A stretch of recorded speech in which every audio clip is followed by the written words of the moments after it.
Alright, the axle is also going to be a revolve.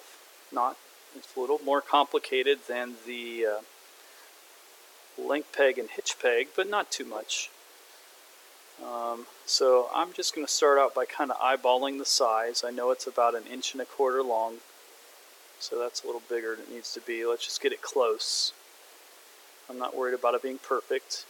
And then I'm going to go ahead and draw my spherical radius. And there is a very short flat that's perpendicular, so I'm going to go ahead and draw that in. And then draw another perpendicular line, and then we'll just finish off the peg down to the bottom.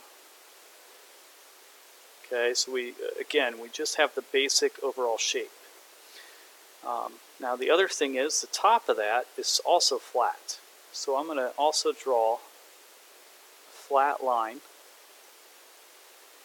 and let's go ahead and trim off those two parts there. Okay, so we do know that the whole thing is 1.125 inches high, and it's a 1/4 inch diameter bolt, but this would be a radius of 0.125. And the flat on the top where the hex head is cut is the same diameter, so I'm going to go ahead and make those equal to each other. Oh, and we don't have a perpendicular constraint there. Let's add that.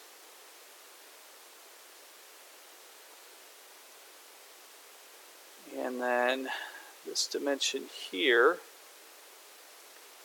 that did some funky things to that, but that's 1 inch long. So initially, let's just move this up, something like that. And that dimension is 31 thousandths.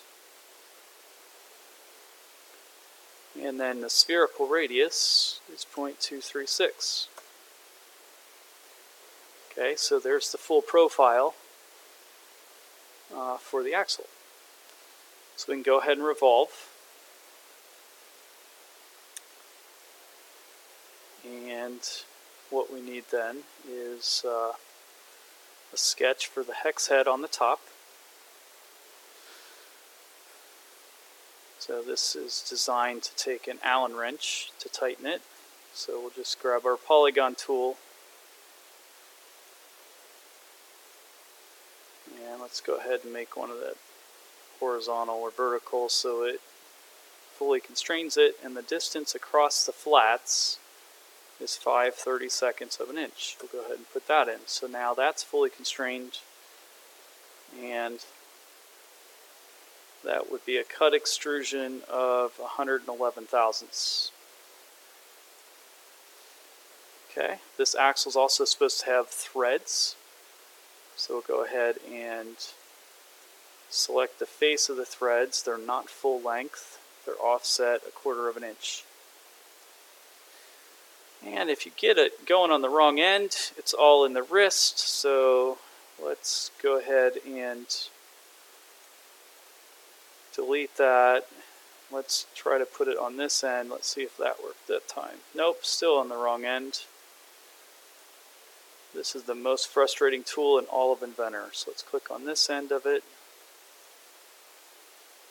And no, it doesn't want to fix. I need the empty part up there. So let's delete that and try again. It's not full length. It's offset 1/4 inch. And let's see.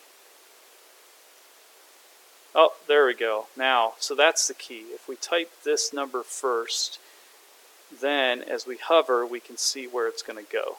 So that's the key to using that tool.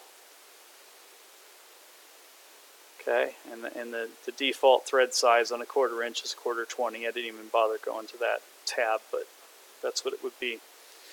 Okay, and then of course the very end of that has a chamfer on it of 30 thousandths.